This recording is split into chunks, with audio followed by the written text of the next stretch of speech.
squads, na na na na na na na na. Hit squads, na na na na na na na. Hit squads, do do do do do do do do do do. Hit squads, do do do do do do do do do do do do do. Hit squads, do do do do do do do. Hello YouTube, my name is Paul. Hope you're all keeping well. Welcome back to another Hit Squad video. This is the third part of my Commodore 64 full set, and the second part where I go through the arcade element of the collection. Being the largest single part, it's going to take a bit of time. There's about 60 games within the arcade set. But yeah, it dawned on me that it's been almost 3 years to the day that I started doing the Hit Squad videos. Almost 3 years to the day that I said I was going to start collecting ZX Spectrum Hit Squads. And here we are 3 years later, I still haven't finished the Poxy set. So I'm still missing Darkman, I'm still missing Castle Master. Now Castle Master now has got to be, surely, the rarest game on the Hit Squad set. Because even back then when I started my quest, you had Scott, Sega Zombie, he started doing the Spectrum pickups. Dave Retro Games played badly, he's only one away now from a full Spectrum set. He's missing Castle Master, he's probably one of the first to announce he was collecting Hit Squad games. Various other people have entered the fray. Some have stuck it out, some have given up. Some have given up and then started again, hoping that the prices would have diminished, because to be fair, at the time prices were going a bit mad. But yeah, they seem to have settled down quite a bit, to be fair, at the moment. It's only one or two games that probably cost a bomb. I've certainly experienced that on the C64 whilst collecting it. It's only really a couple of games that have cost me in excess of 100 quid. Most of them I've been quite lucky and picked up in bundles, and they've been relatively cheap. So yeah, whereas the Amstrad, again, I found that not to be too expensive. Maybe, I think 2 games ago I picked up for over 100 quid. Spectrum hasn't been that bad considering, but I did pick up a few tough games quite early doors when I started collecting, which weren't too bad. So yeah, the prices seem to be finally settling down, with probably just a few exceptions. Adam's Family seems to consistently go for a lot of money, but it's certainly not the rarest game to find, but probably the most desirable. So we'll crack on anyway. I'll start off with a game that, to be fair, I've had this one for ages. I got this when I got my Commodore 64C set, probably about 4 years ago. Most games here you probably would cost you less than 10 quid. Some might cost you a couple of quid. So I'm not going to go through every single price, but the majority of these games are relatively cheap until I get to the ones that probably cost me a little bit more.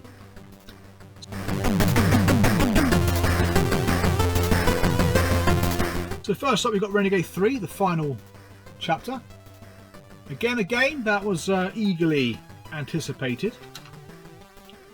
Some of these games have fantastic artwork like that, but yeah, this was an eagerly anticipated game which didn't do particularly well.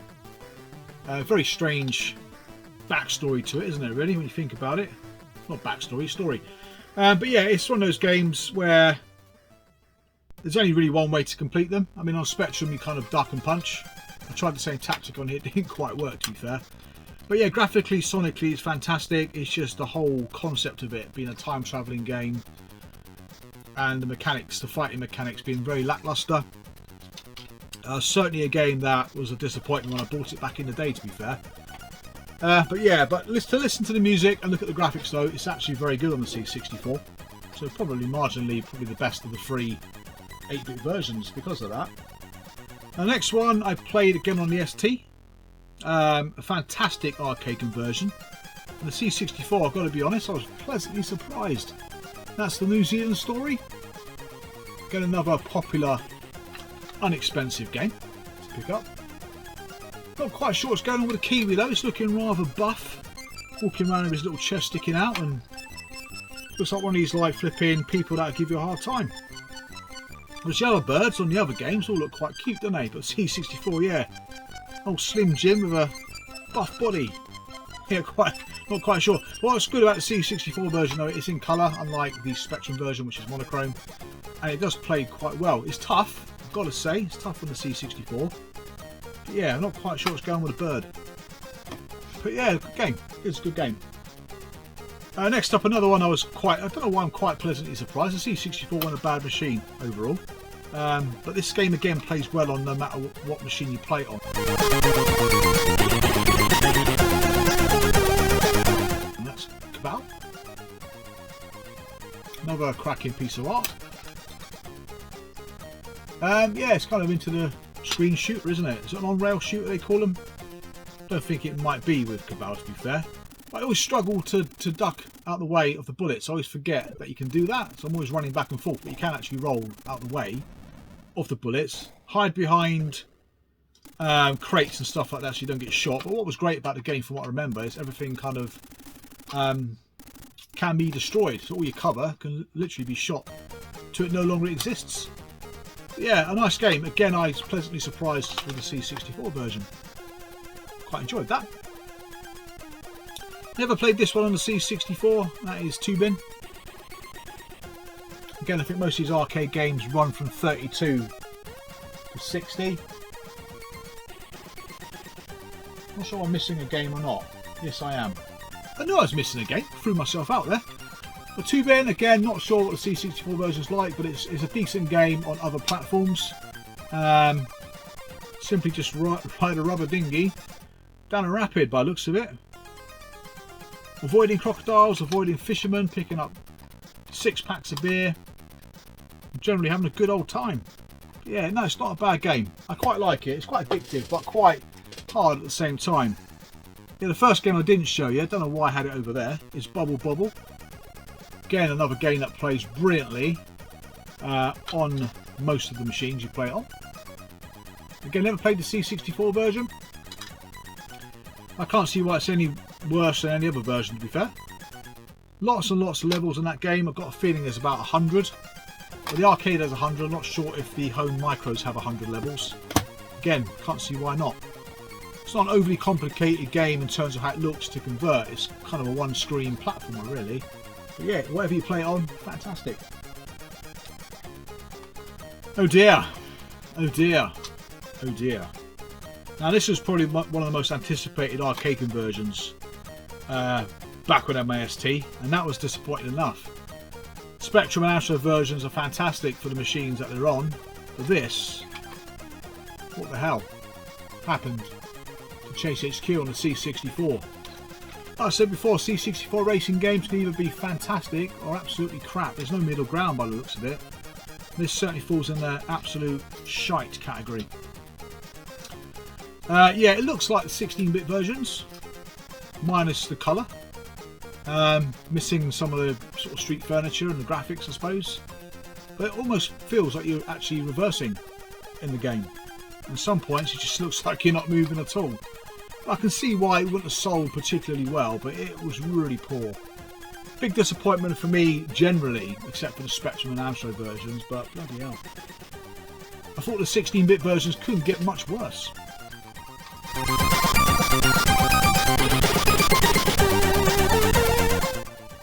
And then we got Dragon Spirit. Again, I played this quite recently on the Specky and on the Amiga. And to be fair, quite pleasantly surprised with how this game plays. It's a vertical shoot 'em up. You play as a dragon and you shoot things, which is no different to any other game of its type, really. But one thing that was quite interesting is you can drop bombs. You get enemies you can attack with bombs, enemies you can attack with bullets, so a bit of a different dynamic. Nothing unique though, but yeah, I was pleasantly surprised. Again, great soundtrack, good game. As you can see, most of these games are quite run-of-the-mill in terms of, like, they're not hard to find, therefore not overly valuable. Next up is Operation Thunderbolt, sequel to the classic Operation Wolf. Again, not played the C64 version, but I do remember the Amstrad and Spectrum versions handling the graphics very, very well. But yeah, unfortunately, I've never seen the C64 version run. So if it's a good game, please leave a comment below. But yeah, even the screenshots on the back, it don't look great. Doesn't look as detailed as the other 8-bit machines, but again, like I said, I haven't played it. Then we got a title I have played quite recently, just to check it out, to see if it's any better than the Spectrum version. That's Altered Beast. Altered Beast, any good? Not any good. Don't really know. Now, to be fair, I've not played a decent micro version of this game. I had this back in the day on the Mega Drive. Spectrum version was quite slow and sluggish. And to be fair, the C64 version is just the same. Looks a little washed out, but it is slow. And a very uninspiring conversion, I've got to say. Uninspiring conversion of an uninspiring game. But I think for a long time, I think Altered Beast was the only game I had on the Mega Drive, so I had to make do with it. Next up, though, is a very good game. Yeah, this game is sandwiched between two really crap games.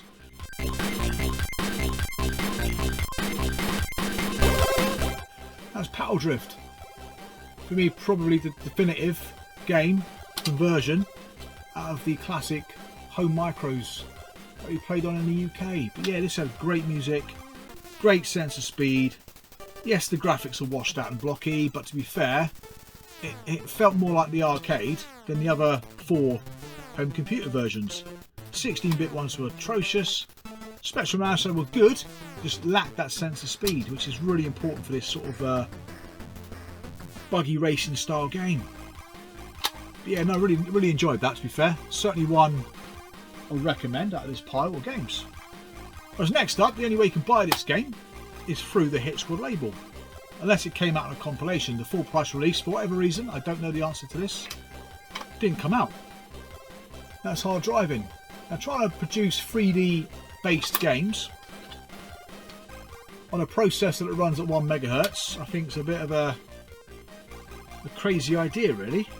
Yes, the C64 handles the sprites and that brilliantly, but it won't handle 3D. Christ. You've got 4 megahertz, Amstrad's going to struggle with that. But yeah, so the only way you can play hard driving on the C64 is either through a compilation or the Hit Squad label. Like I said, the game itself horrendously slow. Why they even attempted it, I don't know. So I think for the time, the arcade was pretty state of the art, really, and looked and played very impressively, didn't it? So yeah, we go from one turkey to a cutesy wootsy platformer. It's Rainbow Islands. Now this is great on any system I've ever played it on. I've played it on quite a few systems now over the years. Very good conversion, isn't it? One of the finest platformers to ever grace the home micros. I've got to say, there's not many platformers that were better than this. If any, I had this on the ST and I loved it. Spectrum version looks and plays really well. C64 version seems okay. Again, not spent a lot of time on it. But yeah, jumping on rainbows to collapse them onto baddies' heads, and that was quite an interesting mechanic in itself. Kind of going up to the top of the level before you run out of time, picking up fruit and other food and jewels and stuff for points. But yeah, I found it quite an interesting, had a very interesting way of dispatching of the enemies. It was really good. And for one great game to another decent game, I quite enjoyed this as well. And that's Midnight Resistance. C64 version 1 played really well. I just found it a little bit difficult. I found it strange though, it had no jeep at the beginning. You had to walk your way to where you had to go. Normally you get a lift, don't you, on the jeep. But yeah, there was no jeep on this one. You had to hoof it, which was a bit bizarre. But yeah, I found this really good on the C64. Great music. Again, played really well. I just found it hard. I find it hard on any other version. On every version other than the Atari ST, which is the only one I've actually ever completed. But everything else is bloody difficult. But yeah, certainly recommend that though, Midnight Re. Most of these games, like I said, quite cheap and cheerful really. Mixed bag, isn't there? Some really bad games and some really good ones. Speaking of a bad game, we've got another one. Sort of alternating. That's it. Navy SEALs. Alternative on the brain. That's the way. Again, another peculiar game. I can never get off the first level. I'll leave that down there for a minute. By the looks of the screenshots at the back though, it looks like there's a different variety of levels within the game. Now I've only ever been to the level where you've got the speedboat and you've got to jump over mines in the sea. And that was hard enough in itself. Now Dynamic Games, the guys who made this with Dynamic, are generally renowned for games that are brutally hard, but look and sound fantastic. Again, that one there is probably the most obscure one so far because it didn't sell particularly well. Price wise you probably wouldn't look at more than a tenner for that, I would say, but it is a trickier one to find, as is the next one. Again, a game I can't imagine that sold particularly well, published by a French publishing house. That's Puffy Saga. Again, playing this on the Spectrum, I thought this wasn't a bad game. Again, one of the last games I picked up for the C64 actually, and this one may have cost me about £20–25. Might not be worth that now, I don't know. But again, it's a top-down kind of Gauntlet style looking game.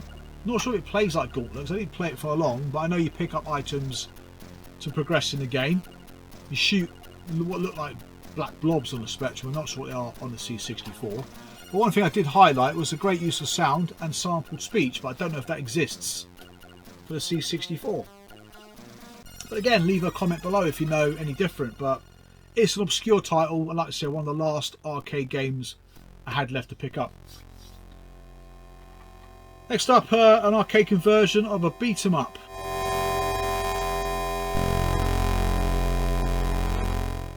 Shadow Warriors, a game again I played back on the ST. Not played this again on the C64. Played the Specky version. I'm not sure how this fares among the other 8-bit variants, to be fair. Looks like there's some C64 screenshots on the back. But one of the very first games that I played that you actually use the street environment. You can sort of jump on posts and do kicks and flips and throw the enemy into phone boxes and into barrels and stuff like that. It was a very novel game for its time. Especially for me at home on my computer. I never played a game like it. It just became quite repetitive very, very quickly, unfortunately. But again, another common enough title to pick up. Whereas the next one, again, slightly more difficult. And that's Puzznic. Again, one of those games that varies in terms of values across the different hit squad labels. Spectrum one isn't overly cheap, but Puzznic on the C64 is quite cheap. Again, you can pick this up for a £5. I'm pretty sure when I picked this one up, I got it as part of a bundle which included a couple of nice film tie-ins. So I paid £80 for a bundle of about 40 games, but in there was other nice hit squad titles. But again, for whatever reason, the Commodore 64 version of that game is relatively cheap. It's a nice puzzler, to be fair. You just got to pair up different blocks with the same images to make them disappear. And I think later on you've got to do a bit more than that. Maybe pair up 3 blocks or do something quite different. It's kind of a variation on the theme, really. But yeah, generally 2 blocks, they disappear, clear the screen and move on. I thought it was quite addictive, to be honest, and the C64 version seemed to play okay. Then we move on to a more obscure title, with some may say this is the best artwork on the Hit Squad range. A not personal favourite of mine, but it does pop, as the youth say today, on the front of that box there. But yeah, Escape from the Planet of the Robot Monsters. Again, first played that on the ST. Not my cup of tea, these isometric games. Takes a little while to get used to the controls. I just remember going along the platforms or the levels, killing the androids or aliens, going to different computer terminals, activating certain things like elevators and lifts, and just progressing your way through the level, really. I can't remember too much about the game. It's been about 30 years since I played that, and that was on I think it was on a demo disc for the ST. That one there's a little bit more expensive. I don't know nowadays what it goes for, but I would have expected anything between 10 and 20 quid for that game. I might be wrong though.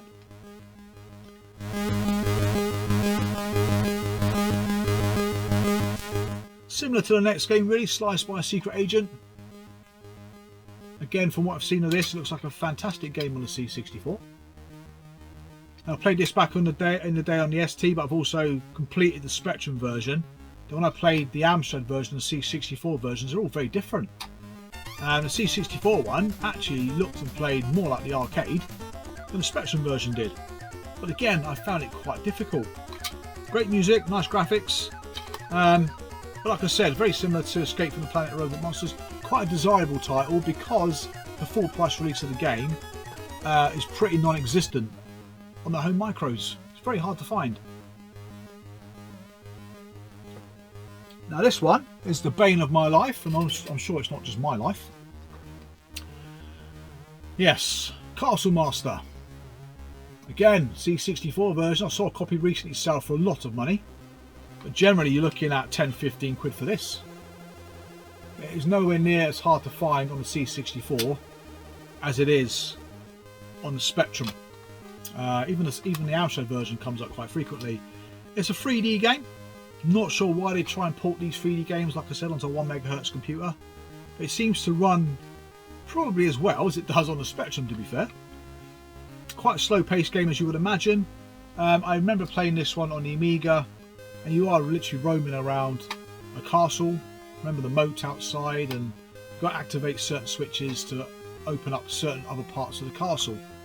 Very much like Driller, very much like Total Eclipse and games like that, really. But yeah, an absolute sod to find on the Sinclair Spectrum, but not as bad on the other formats. But yeah, I'm sure it went for a fortune on the 64 recently. Maybe in the Amstrad version, I can't remember, but yeah, whatever the person paid for it, they kind of paid a lot. Next up, probably one of the worst games you can play, in my opinion, on the Hit Squad label, and that is Cyberball. Another obscure one. Again, you shouldn't pay more than sort of 10-15 quid for this on the C64, but yeah, it's a really bad game. I do have this on cartridge on the C64. To be fair, I couldn't stand it. It's a very slow-paced, American football-inspired Android game. But yeah, it's very disappointing to play. Just a little bit tricky to pick up, as you would imagine from what I've just described the gameplay to be like, to be fair. Right, we're now looking at the business end of the arcade collection. Again, some of these games you're probably looking at paying upwards towards £100 for. And the next case, I suppose the next game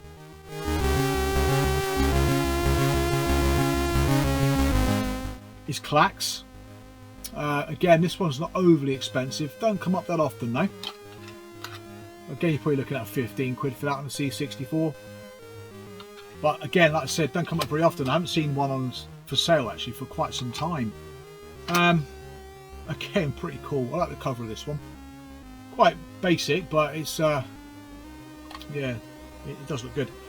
Again, another puzzler. You've got to fill up your little tray thing with different colour blocks, and at the bottom you need to make a bit like Connect 4. If you think of what Connect 4 plays like, it's almost like that. You've got to make horizontal, diagonal kind of rows really, just to eliminate a certain colour. So for example, if you've got 3 white blocks, you've got to put the 3 white blocks together in any of those different directions for them to disappear and get points.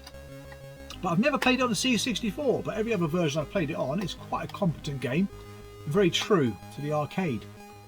But again, don't come up very often. Next up is Narc. This one can be a bit pricey. Again, not seen it on the C64 for quite some time. You probably again would expect to be playing anything upwards of 50 quid. Again, I might be wrong. It's been a while since I picked these games up now. But I don't see this one either very often on any of the 8-bit systems. Got a bit of an anomaly there. It's got 1 to 8K only, which is where they just probably used a template for the Spectrum. But again, it's a broken game on the 16-bit machines in the fact that you cannot get far at all because they just made it way too difficult. Spectrum version I find really good. Not played it on the Commodore 64 though. A lot of shooting going on, a lot of things happening. You've got to pick up lots of items like drugs. I think you pick up stacks of money and stuff like that. You can kill the baddies through shooting them or arrest them and stuff like that. It's a very good game. It's a shame it didn't do very well on the 16 bits, otherwise they could have done a very good arcade conversion of that. Now this game fluctuates wildly in price. That is Badlands. I've seen it go for a small fortune and I've seen it go for less than a tenner.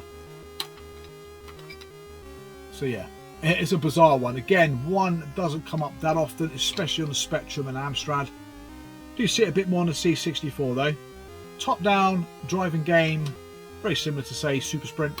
Again, not my cup of tea because you've got to try and readjust your mind to use the controls, because like up doesn't necessarily mean up, if that makes any sense. Very much like games like Escape from the Planet of Robot Monsters. It takes a little while to get used to the control, but from a top-down racing game I think it's good fun, but not really my cup of tea, so I might be a little bit biased on how it plays, to be fair. And the next one was quite an elusive one for me on the Sinclair Spectrum and the Amstrad, but now happily got all 3 of them.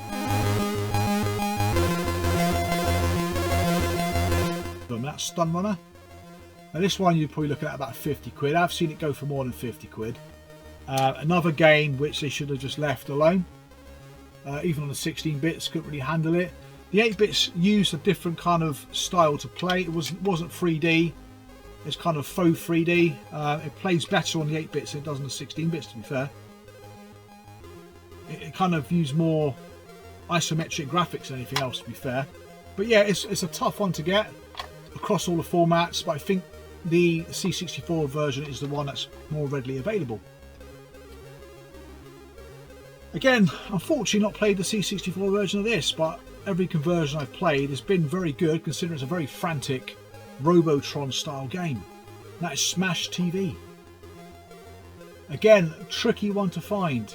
Probably looking at upwards of about 50 quid for this one as well. Can vary, as a lot of hit squad games do in value very dramatically. But again, like I said, very similar to Robotron, a hell of a lot going on. The versions I've played play well, considering how much is going on the screen. Again, please leave in the comments below what this game is like on the C64. I'd like to give it a game. To be honest, I've still got footage to make for this video, so I may put it on and actually give it a go. Who knows? Who knows? That's just dawned upon me that, so I might give it a go. But I know it's great fun across the different platforms. Now this is another one you very seldomly see on the C64. In fact, you don't see it much on the Amstrad either. That's Pit Fighter. So some of these games, like I said, I got in bundles. I can't remember which ones. It's been nearly 2 years since I picked some of these up. But again, it's one of those games you can probably spend between 25 and 50 quid on, to be fair. A very lackluster beat 'em up. For its day though, it was quite innovative in the fact that it used digitised images for the characters. Very similar to, say, the later games like Mortal Kombat. So yeah, they were digitised, but it was so blocky, especially on like the Spectrum and all, it just didn't look very good. Whereas the ST, from what I remember, looked great. It just was not a very good fighting game. Now, I'm not sure if it was a good fighting game in the arcade or a pretty average one ported across onto the home micros, but I don't know. But I know Pit Fighter is probably one of the more difficult games to get. I think I find a lot of the Domark original releases are quite difficult to find. They weren't very good games, were they? Whereas this next one, when I first started collecting for the C64, it was commonly available. It used to sell for sort of £10–15. But since then, I don't see it anymore.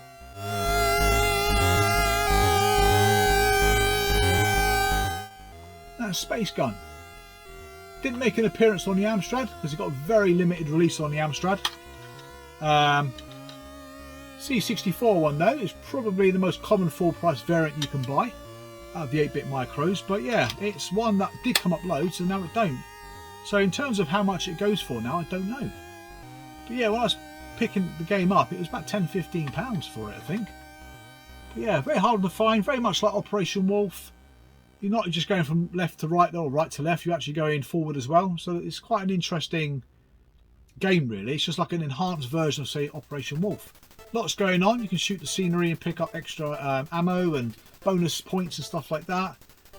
Yeah, I thought it was really good. Again, a very ambitious game to put on the 8 bits. 2 more left, both by Domark.